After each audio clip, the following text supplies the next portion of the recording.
Hello and greetings. I am Stephen Rudolph, and this is Multiple Natures Live, where you get to find out about what makes you tick, what your natural potential, your natural tendencies are, and how you can align those tendencies with what you do in your personal life, in your professional life, so you can thrive. And it's always an adventure. There's always an exploration. I come here with whatever experience I have, and I share with you where I am authentically, because I'm evolving at every step, and I like to share my learning and my knowledge with you so you can also gain, not just from your own experience, but side by side with me as I go through this and I continue to learn, continue to evolve, and find out some of the most incredible things about personal development, about the personality, about potential, and how to put it to use. And so in my program today, I decided to go back to basics. And what that means is that I want to go to the core of what multiple natures is all about. Sometimes it's really good to go back to the beginning and understand the principles when you expand and go far and take things really to the outer limits. And that is getting to know the multiple natures, the 9 multiple natures, intimately and in a very detailed kind of way. So you can understand the theory, you can gain the most to understand these qualities that are inside you, and then figure out how you can connect those qualities that are already there inside of you, that have been prevalent in you ever since you were a kid, and get more out of them, make them work for you, make them deliver for you the life you want, get the kind of enjoyment, satisfaction that you want in life. Because when you know them, when you know what makes you tick, when you know how this technology works, this human technology, when you understand how it works, it gives you a little ability to be able to set things up in life so your expectations are more consistently met. And for me, I think that that's part of what makes a happy life, a good life, where everything is not just chaotic all the time. Just give me a second. That was my cough mute button. Where everything doesn't have to be completely chaotic. Life, throws these curveballs at us all the time. And the question is, like, how can I better deal with, there's so many things I'm dealing with on a personal level, my physical level, social level, my professional level. If you're a parent, having relationships with your children, you might have a spiritual community that you work. So there are so many things happening around you, outside of you and inside of you. So there's sort of like chaos on the inside, chaos on the outside. How can we make any semblance of understanding about this to get a grip on things and to be able to feel like we have a little bit of control, right? I mean, there's some people who are going to say, like, we don't have any control. You have to let go of control and just, go with the flow. Well, I believe that that's partially true. That's like half the story. But as we understand, especially in the East, not the East, but in the East, there's the yin side and there's the yang side, right?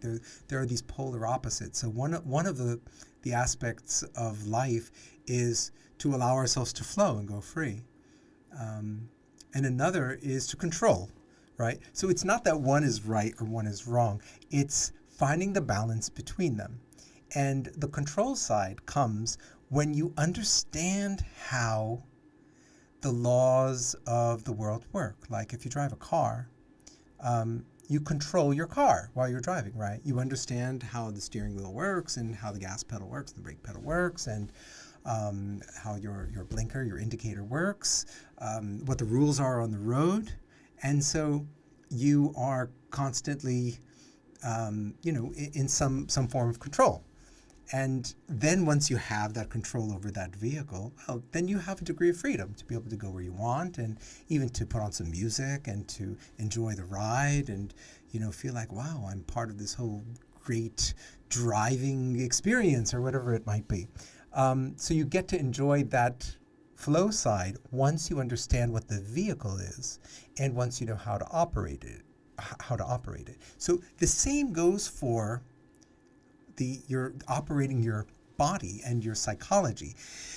So if you want to get if you want to be able to achieve that state of being able to say, yeah, I just let things go and I go with the flow, you first have to know how things are working. You have to know some of the rules. It's not like you need to know every detail. Like when you drive a car, it's not like you need to know how your piston is, or how the carburetor is working. Like, you don't need that level of detail, but you need to know just some of the basics, like things that are a little bit more surface level, right? What's going on the dashboard, and how your speedometer or your odometer is working, or, right, how the steering wheel. So those are a little bit more superficial. So in the same way, we don't need to get down to the molecular level of the human being to understand how, like the DNA are operating or something like that. Now, it might be interesting, the same way that it might be interesting to know how a carburetor works or something, but it's not necessary for you to understand that in order to drive a car safely, and also to even enjoy the experience of driving a car. In the same way, it's not really necessary for you to know all of the details about the human body and psychology. And I have a little bubbly. This is my club soda. Cheers to you. Okay. And so you don't need to know those details, but it does help to know the surface level details, or some of the key or essential details about how the vehicle works. So in this case, what I'm saying is how your nature works, right? How your one aspect of your personality works. Now, let me say this. The human brain and the psychology are very complex. And there are different ways that you can understand how it works. As I said before, you can look at it from a biological perspective, and then there's even this psychological perspective. Like, once we get up into that zone, it starts to become a little bit more esoteric. There are different theories about how it works, and nobody's 100% sure. There's not one universally accepted theory of behavior or psychology and how it works. Freud would have said that we have certain desires that are driving us. Somebody like let's just say Adler would have talked more about that power is behind it. The great psychotherapist Viktor Frankl talked about how we're driven by meaning, right? And so there are different perspectives about saying, like, what actually drives us. So there's a lot of speculation, and there's, of course, a lot of research and a lot of science that goes into understanding how it works. We don't need to get into conflicting theories. There are many ways to slice the pie, the same cake or the same pie. There are many ways to look at the brain and the psychology in terms of how it works and how to define it. There are different psychometric theories, right? You'll have something like the Myers-Briggs indicator. You might know that as the MBTI, Myers-Briggs test. There's something which is called the Enneagram model. There's another one which is called the Rayasek model, the Holland model, and so the DISC model. So each of these models is a man-made, human-made, let me say that, it's a human-made theory to look at the brain or to look at behavior and try to make sense of it, to say that here are some patterns that we see as humans that are occurring in the form of human behavior, the way that a person works, or the way that aspects of their personality seem to be working. And so, again, you know what it's like? It's kind of like when you look at a map and you see here are all these countries and there are lines that are drawn everywhere, right?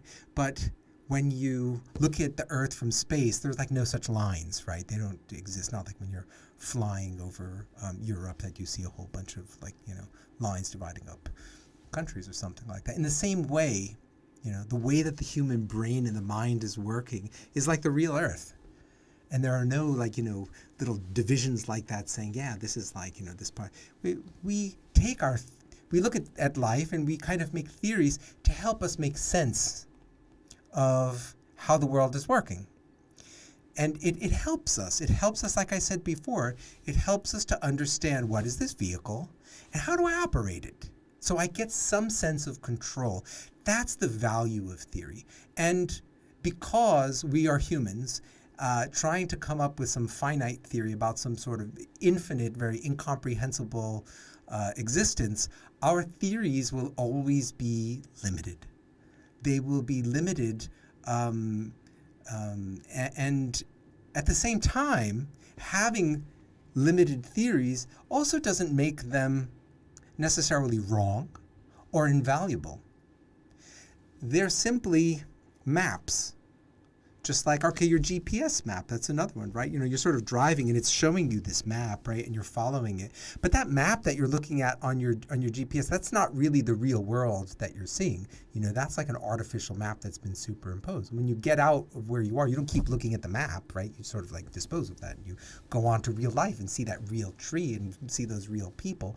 So good tools help us to achieve some sort of goal and get someplace. They enable us to flow, to get to control ourselves and these various things around us so we can get to where we want to go and meet our expectations and enjoy life more. We're happy when we arrive at where we expected to and where we wanted to, and then we could do what it is that we want.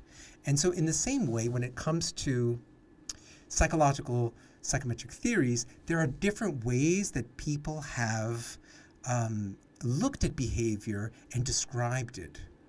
And the challenge is that there's no one theory that can describe in totality how the brain or how the psychology or human behavior is working. In the same way, like, right, you go to a hospital and you want to understand what's wrong with somebody. So there are many tools that you can use. I mean, like, you have, let's just say if you want to look inside somebody, right? So an eye doctor is going to have one of those ophthalmologists, right? So you have some device to look inside, and they might even be able to use that same device to look up your nose or to look in your mouth. But then we have other devices which are like a sonogram, right? If you want to see inside the womb, you want to see a baby when the mother's pregnant, you can. There's an X-ray if you break your wrist, right? Or another part of your body. And if you want to look inside the brain and there's a concussion, well, then there's another tool that enables you to look at that. And so depending upon the situation and what you're trying to see, you would use different tools to look inside. And again, those are representations. It's not exactly what's happening inside. The X-ray is showing you a representation of what, and doctors miss things all the time, right? On different X-rays. That's why they ultimately have to go in and open it up, and sometimes they find something a little bit different than what it was that they were seeing, right? It wasn't 100% accurate. But and then there are other tools, right, to look inside, right? We could look at sugar, your cholesterol tests and EKGs and EEGs. So many different ways of looking inside to understand different things about how the body is working. In the same way, these tools, these frameworks, these models of psychology give us a perspective, a limited perspective of what's going on inside. And so, okay, so now we're coming finally back to what is multiple natures, right? I, over the years, was fascinated by these different models, and I used them for understanding myself and understanding other people and trying to make sense of how people were operating. And one of the frameworks that I really liked, and let's see if I can bring this up. One of the frameworks I really liked was this one, which is the Multiple Intelligences framework. This is by Howard Gardner, Harvard University. And this goes back to 1983, where Gardner, a cognitive psychologist at Harvard University, was challenging or addressing the concept of IQ, or general intelligence. And he said, it seems like there's more than one way to be smart, right? because we talked until then about intelligence as a single thing, a quality that we could measure in people, that some people were, had a certain level of smarts, and some people were more smart and some people were less smart, and it was plotted on a normal curve. And you probably have seen that IQ bell curve, that if you're high up in the in that positive end, then you're like a genius, you're in Mensa or something like that. You'd find Einstein up there, or Stephen Hawking, etc. And on the other side, you had people who were not nearly as intelligent, and somewhere in the middle, right? That's where the majority of the people would gather around. And so, basically,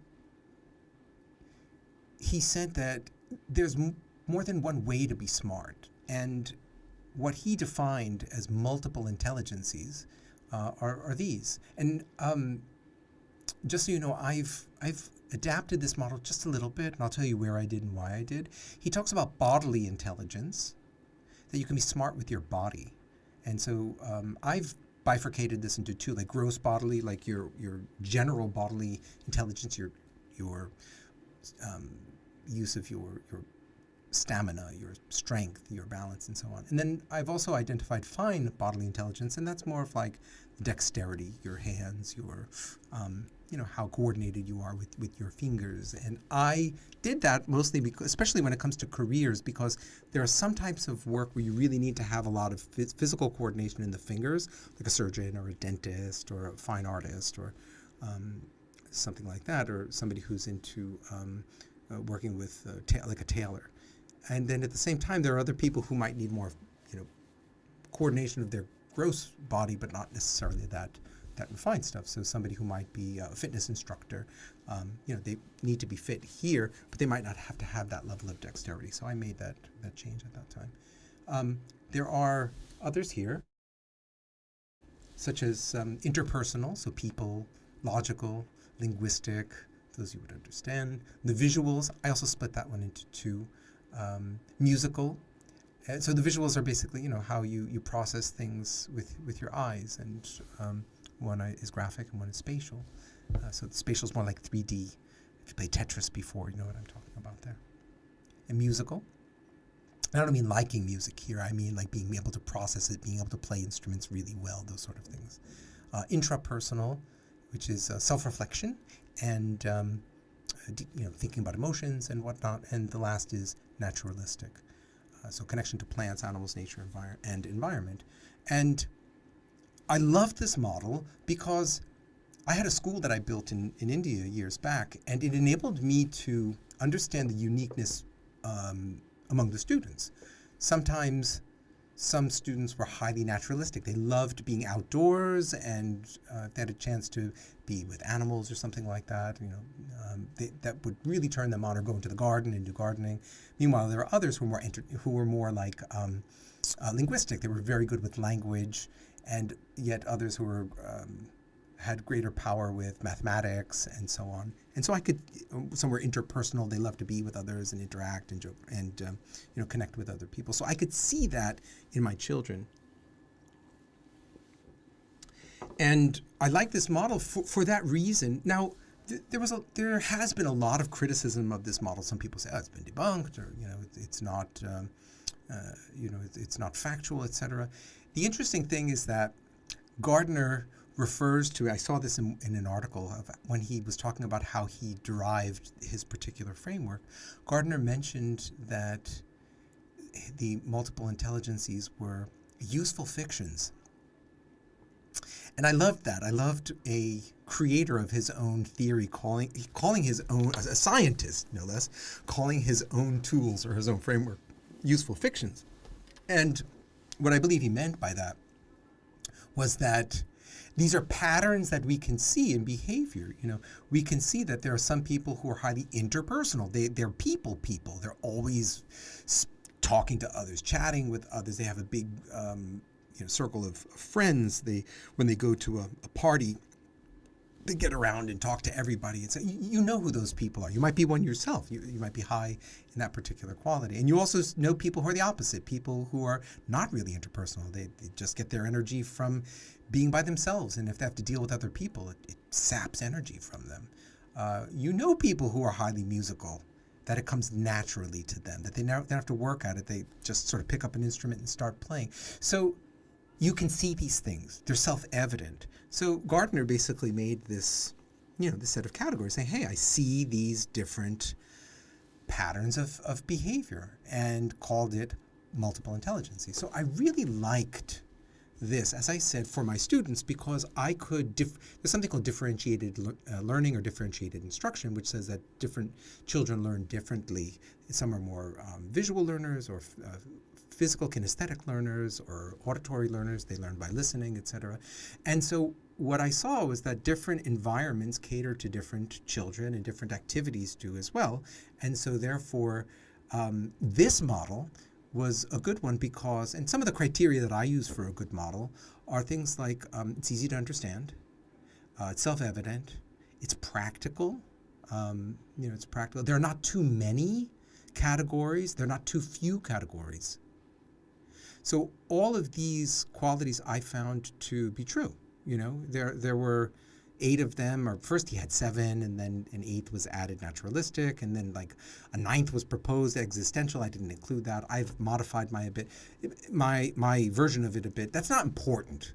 What's important is it's roughly this handful of qualities that are easy to identify, and they're practicable. In other words, they're easy to put into practice. So, if you're a teacher, you can easily say, hey, can I do something a little bit more intrapersonal in my activities, like self-reflective, where we think deeply about ourselves. So if we're doing a story about some explorers going out on the western frontier. And so how do you think they were feeling during that time? Like, how do you think that emotionally, what were they going through? Or what were the challenges? So if I add that in there, the children who are especially, have higher levels of intrapersonal will really take to that. And those who are not necessarily as tuned into that will get an opportunity to flex that as well. And then what about something physical with their bodies? Okay, we're going to be doing something exploring, like what can I do with the students that's going to get them to use their bodies a little bit more in the activity? So, we also know that the more senses you have that are engaged in learning, the more, the greater, the better that learning experience is going to be. So if you can get the body into it, and the mind, and the sense of smell, and sense of visual, all of those are going to create a more, a richer learning experience that will be more greatly enhanced. And so that's why school teachers especially picked up on the multiple intelligencies model. They were the ones who really spread it at first in the 80s. And so I loved and appreciated this model for those reasons. We used it in my own school. And at a certain point, my students came to me because we started off in grades 1st through 3rd, and then we extended it to kindergarten, and then each year we started adding another grade. So we went up to 4th, and then 5th, and then 6th. So eventually the students were up to 8th, 9th, 10th, 11th, 12th. And it was at that time that students started to come to me to ask me about their future and about careers. Like, what job should I go for? And then, so how do you, I wasn't a career counselor, and how do you give somebody career advice? I bought a bunch of books on careers and career counseling. At that time, the internet was still really young and ripe. Maybe, it was hardly there. We had it, but there wasn't a lot of great content. So books were still all the rage. Okay, they're still valuable today, but you know what I mean. And got a lot of books. What Color's My Parachute was one of them, and some others. And I also looked at Gardner's model, and I said, okay, there's something valuable here when I give career advice to children. Like, I could see, for instance, if somebody is highly interpersonal, well, then there would be certain jobs that would be good for them, right? There would be some jobs like if they were in marketing or a manager and they had to deal with people all day, or in customer support. And that would be a great, great way to engage them. So I could see those qualities in action. And that I was able to give some advice, but at the same time, using only this model left me a little bit empty. I didn't have all the answers. Something was confusing me. So, I would look and I would say, okay, from these qualities, I could see, bodily, like anything you have to do, jobs that relate to, fireman, or you have to use your body, or fireperson, firefighter. Fine bodily, there's a surgeon, or someone who's using the fingers, interpersonal, like I said, managers and so on. But what about somebody who's like, what about a comedian? So I looked at that and I said, okay, a comedian, yeah, well, maybe the body and maybe linguistic. Yeah, linguistic is important. But then I thought about Mr. Bean, and I was like, wait a minute, he doesn't say anything. All right, so then I went back and I said, okay, what about a chef? Someone who cooks. All right, yeah, maybe the bodily stuff and maybe logical for the order and kind of. And so, I was left a little bit dissatisfied that I looked at this model and I couldn't see what made a chef. Like, what was the essence of chef? I wasn't finding it. Or I thought about other people that I knew, like, like what about a pilot, someone who flies a plane. And I looked at that and I said, okay, some of the visual spatial, they need to know where they're going, or maybe logical there, and some of the bodily but again, I just wasn't satisfied. Something was missing. And so it was at that time that I was reading some Indian philosophy, and I was reading about something which is called nature. And this, you can find the talk of a nature. Nature is referred to either as prakriti in Sanskrit, or swabhav. That's another word that's used. And the books that I was reading, they're Sanskrit books, and of course, I mean, my Sanskrit's not that hot. My Hindi's pretty good, but Sanskrit's a different matter. And somebody was helping me to translate, and I was reading translations of books. And what it said about this was in the Bhagavad Gita. It talked about this in various Ayurvedic texts. It talked about this. It said that there's something which is called a prakriti or swabhav, which is a nature of an individual that's made up of different qualities. Qualities means traits here. Although it didn't specify those qualities exactly. And so I had to go into the literature and to read more deeply and to read more about something called Vedic psychology, about how there's another set of qualities that's there. There's something which is called gunas. Gunas is like a different, a type of energy that's there. Rajas, tamas, sattva. So there's goodness, and rajas is a sattva. Rajas is like action or some kind of movement, and tamas is that which is closed. And these energies mixed up in different ways to produce different types of behaviors. I mean, this is how the ancients described it. When there were no, microscopes, or those sort of abilities to be able to see down into the DNA and things like that. And so, from the descriptions, and again, this is people way back when looking at patterns and based on their best understanding, trying to come up with categories that described how and why certain behaviors took place. Now, of course, in those books, they will then attribute it to certain mythologies on how it arrived, and there was certain type of deity and manifest on earth, and that deity brought out, so on and so forth. So whatever it is that you believe, that's a whole nother area to get into. But what I'm interested is in what the scientists of the time had to describe, which is, from these basic qualities, what are called gunas, these are the personality traits that we see emerging. And so from that understanding, I then went into the literature and I derived 9 categories that were a little bit different from the intelligences, that talked about this nature part, about the behavior and about the tendencies of people. Because the intelligence part wasn't really, as you can see, something was missing there. It was only like half of the picture, like half of the eye, so to speak. And so here, I found what I felt was like the other eye, the third.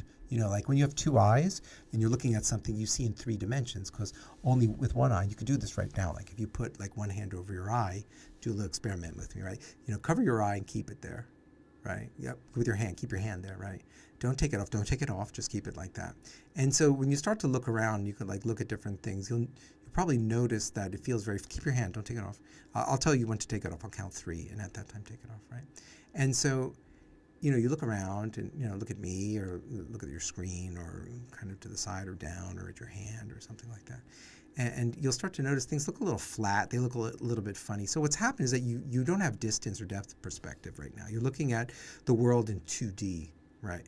It's only a two-dimensional version that you're able to see. That's all we can see with one eye. We can see a two-dimensional version of the world, okay? Now I'm going to tell you, now wait, don't take the hand off yet. I'm going to count to 3, and then you can take your hand off. All right, you ready? 1, 2, 3. Whoa, how's that? Right? So now, like, you can look around a little bit, and suddenly, like, how do you feel, right? Everything's just opened up. You have three-dimensional vision, and you can see how you have three-dimensional vision by doing this exercise. Keep one eye open like that, and then look at one spot, right? Either look at me, look at my nose, or something like that, right? And then switch. Open each eye like that. And so you notice the image sort of does this. What's happening is there are two different eyes, and they're looking from two different perspectives, and then they take those 2D representations, and your brain formulates a three-dimensional understanding of what's there, right?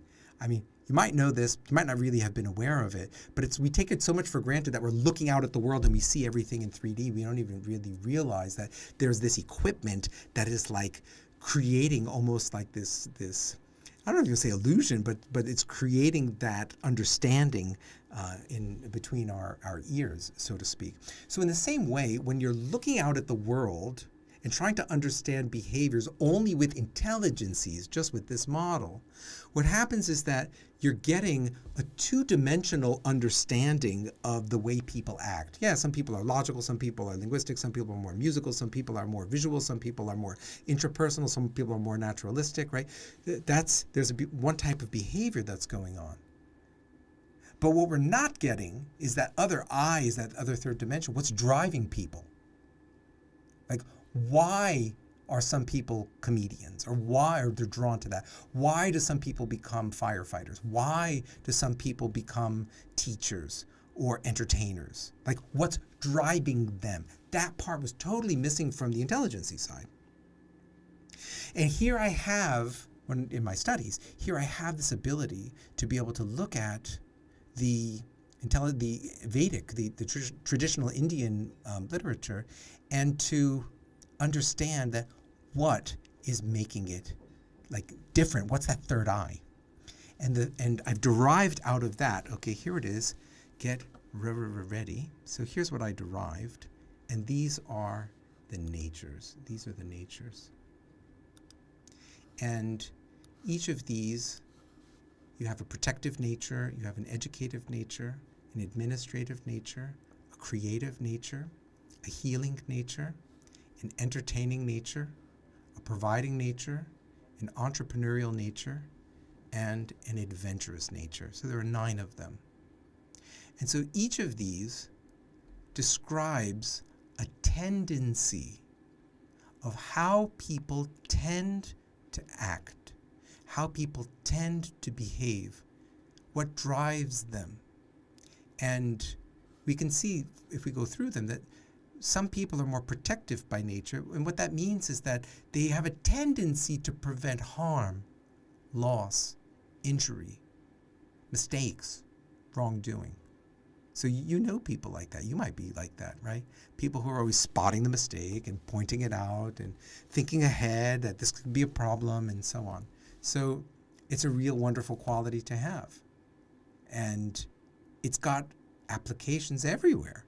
If you're a parent and you're working with children, or you're a teacher and you're working with young children, well, certainly having a high protective nature is really valuable, because you can foresee dangers that children might be getting themselves into and prevent problems from happening. Or if you're good with, if you're high with protective, you might also want to get into law enforcement or become a lawyer. So there's the protective side of it, right? So do you see? So this is people protecting or preventing harm, loss, or injury.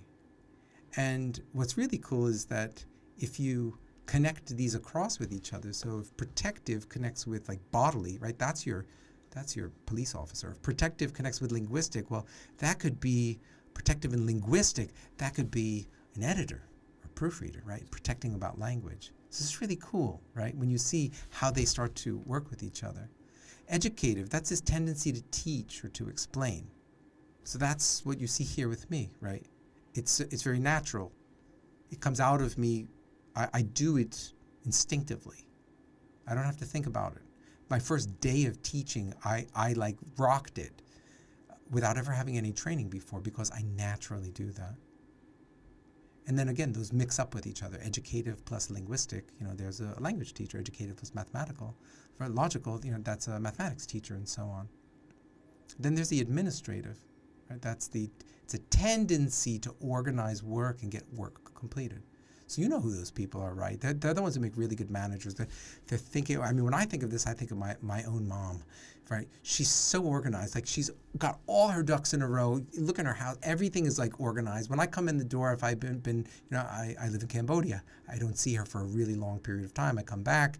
I tell her, yeah, while I'm here, I have to get these things done. She just listens to me one time. And then after 2 days or 3 days, she'll say, hey, you said that you had to send that letter. Did you send it yet? So she's even on top of my stuff. And I'm using trackers to keep track of all the things I have to do, and I'm still forgetting. But she's taking care of all her stuff and even remembering other people's stuff, right? So that's a natural tendency, and we're going to talk about that in a minute. What makes it natural and whatnot. So we can keep going through them. That's the administrative. There's the creative, coming up with ideas. You know who the people are they're great at brainstorming, and their minds are always like fountains of new ideas. When you want a new idea, you go to those people, right? And that can be used anywhere with language, with visual stuff. The healing nature.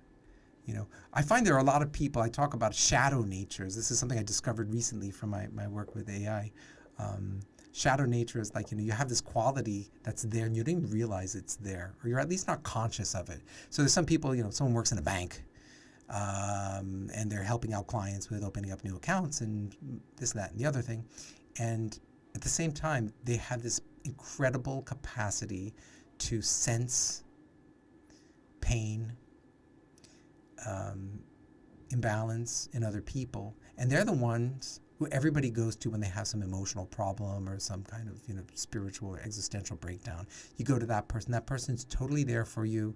They help you. They take care of you, and they kind of get you out of your funk, out of your painful situation.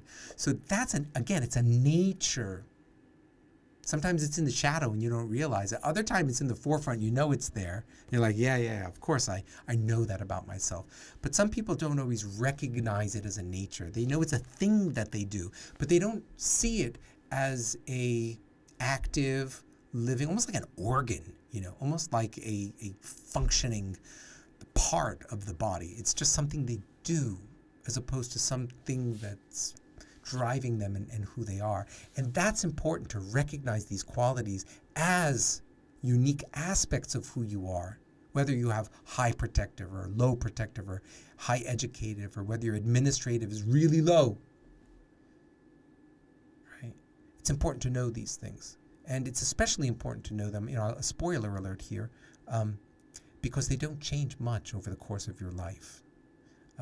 If you're low with administrative, and you're in your 40s, your 30s or 40s, you can work hard to become more organized and to delegate better. You'll learn skills, but it won't necessarily come very easy for you.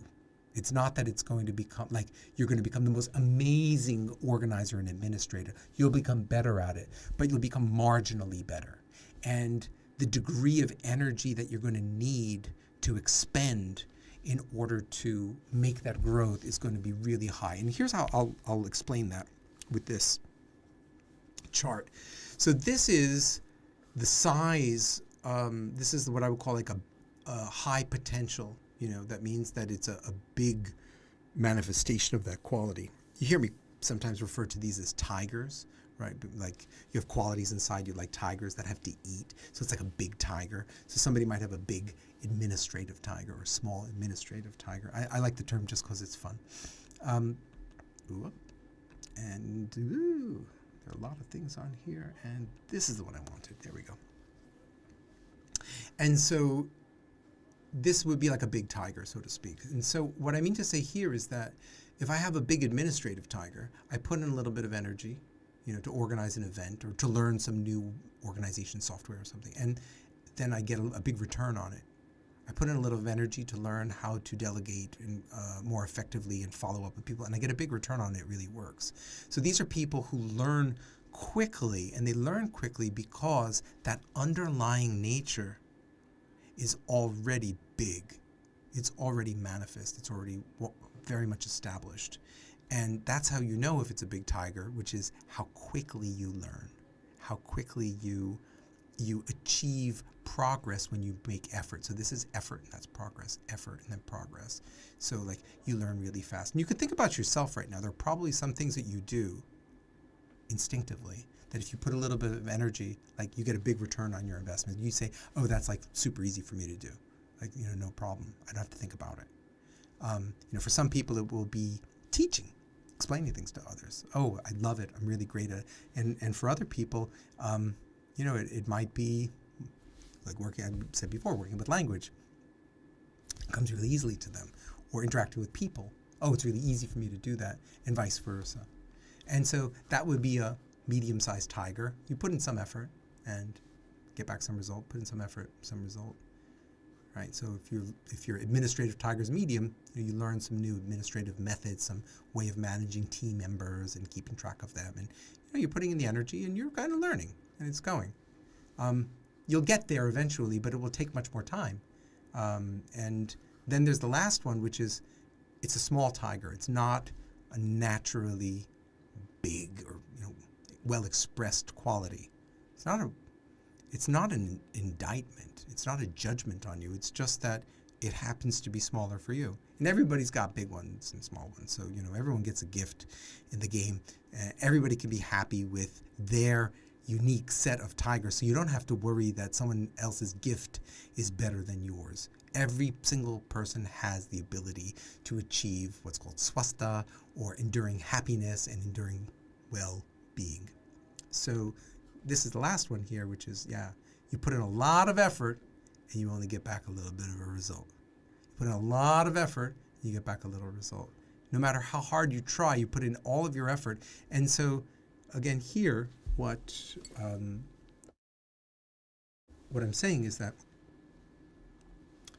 knowing your natures is important. Knowing the size of them is important, so you also get a clear picture of how you can manage them, how you can manage these tigers. So there I was on the administrative. Creative is also there, right? Healing, yes, okay, so healing we've talked about, so this healing tiger. Entertaining is another one. Hey, there's my comedian. Remember before I said, what about comedians?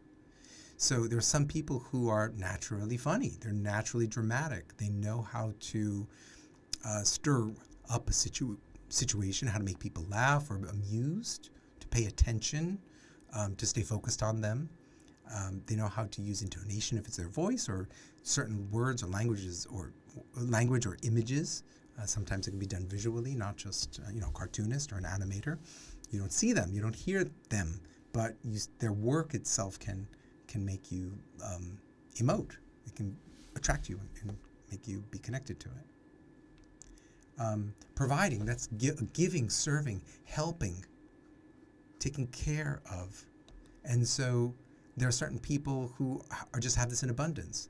They love to help people. They can put down their work and assist others, and it just gives them great pleasure and joy. And other people look at them and be like, "Well, man, how do they do it? Like, I just don't have that thing." And that's a driver. They make really great customer support people. They're wonderful in hospitality. If you have a nurse, you definitely want to know, or a server at a restaurant, it's wonderful if they have that quality because you really feel taken care of. And many times people hire people and then they're in the wrong jobs because they don't have that quality that's actually required by that particular type of work. Okay, the next one is an entrepreneurial nature.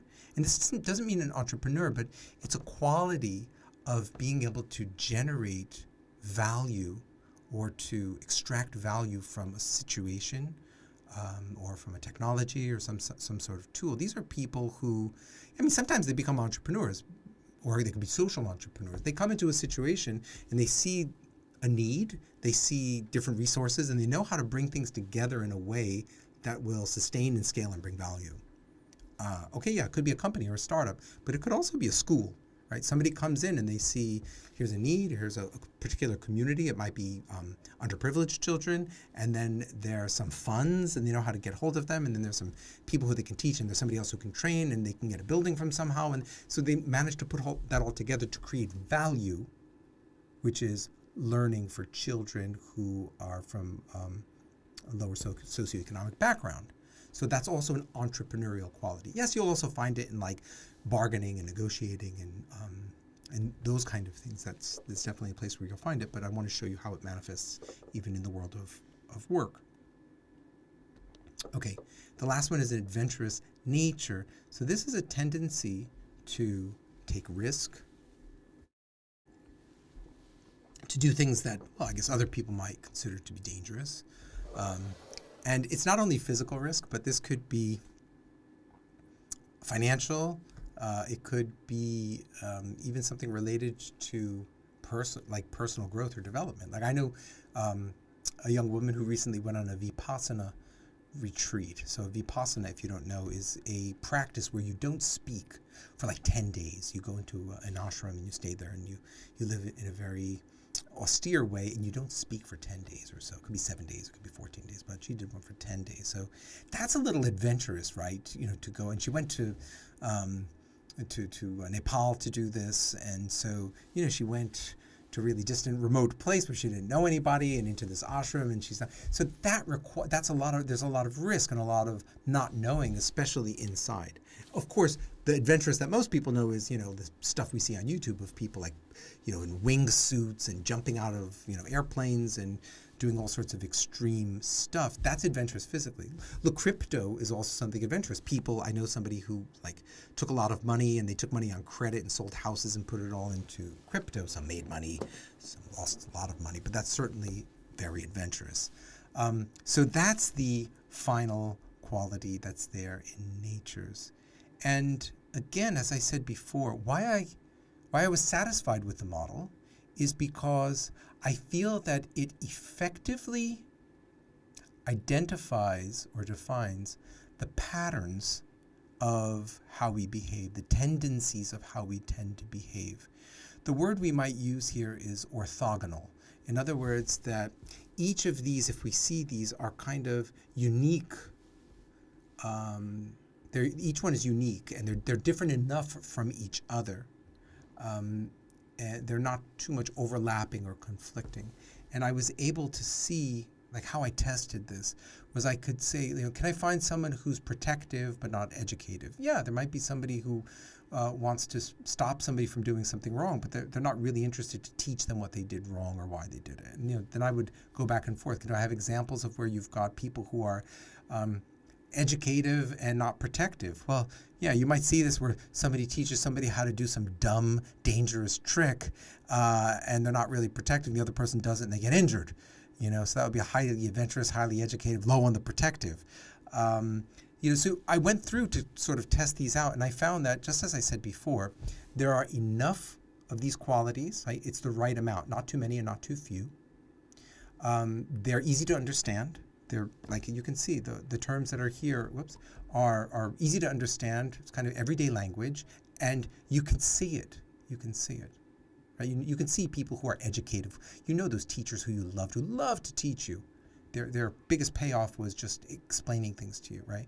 The people who are providing, who love to give and love to serve. The people who are entertaining. So you can see these things. They're self-evident. And again, I drew this from literature that's thousands of years old, where other people have seen this and they described it in some other kind of language. I've just put it into a set of categories that make it easy to access. It has applicability. It's practical and practicable. In other words, I can use this especially I can use this in a number of ways. One, I could use it to help people find jobs. So somebody who is highly educated, well, they would be great in a role as a teacher or a mentor or a trainer. I can find someone who's naturally high in administrative. They would be they would be great as managers or assistants or people who have to do some sort of organization, and so on and so forth. You know, if someone's high on entrepreneurial, they would be excellent in the role of sales or in the role of, you know, products and product selling and those sort of things. Startups, those would be the kind of people. So, and yeah, so like that, it's practical. I can use it for helping people to identify jobs, and also it can be used for conflict resolution. In other words, I can understand how other people function, and I can understand why someone might not be seeing things my way. You know, there might be somebody who's highly adventurous, and they're always creative, and they're always coming up with unique ideas, and they want to try them out, etc. And there's somebody who's highly protective, but not adventurous and creative, and they think that that person is crazy and always doing dumb stuff and things that don't work. And it's not that one is right and one is wrong. It's just that they have different ways of processing the world and acting on it. And when you understand that about people, you know, because what people tend to do is, you look at the world from your nature. These natures, whether you've got big tigers or small tigers, you look out at the world and you judge people, or you think that people see the world the way you do, or that they should see the world the way that you do, or that your way is right or good or sometimes better. And they're looking at it totally differently because their set of parameters, their filters are operating totally differently than yours. So excellent communication comes from when one person understands another person's nature. Like, first, both people have to understand each other's, their own natures really well. When you do that, that's like two people who follow the road rules, right? And then when you're working together, it's okay, so that might be like, I don't know, you're sailing on a ship together and you have like, you know, additional responsibilities to manage things. When you know different people's natural abilities or things that they have to do, well, then it becomes easy to operate and to coexist, to cooperate, right? That's what the word means, to cooperate, to work together. And so that's what this tool can also be used for. When I understand why some people might be funnier and entertaining and other people might not be at all. They might be very straight, but they might be highly providing.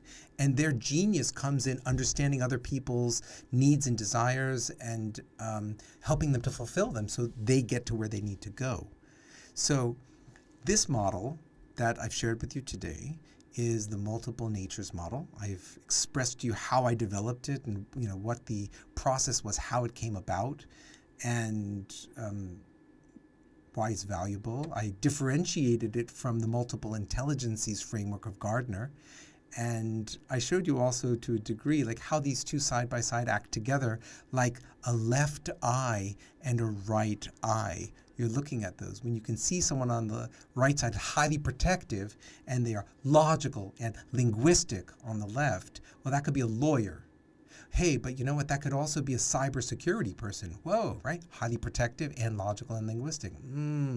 So you see how that happens, right? You can cut across verticals, cut across different domains and see how the same set of natures can be used or can be connected to different types of work. So I showed you what the left eye and the right eye were, these two sets of tigers, how they operate together, and how they can be utilized, what the benefit is. So that said, my goal today was just to give you an introduction to the concept of multiple natures, like where it came about, what it is, what they are, and why they're useful, and how we're using them. We're using them at Multiple Natures International as a tool to help guidance practitioners, guidance professionals. Those could be life coaches, executive coaches, career counselors, HR, recruiters, work with the clients they serve to help them understand what their natural abilities are and then help them make better decisions for their jobs or where they're going to go when they retire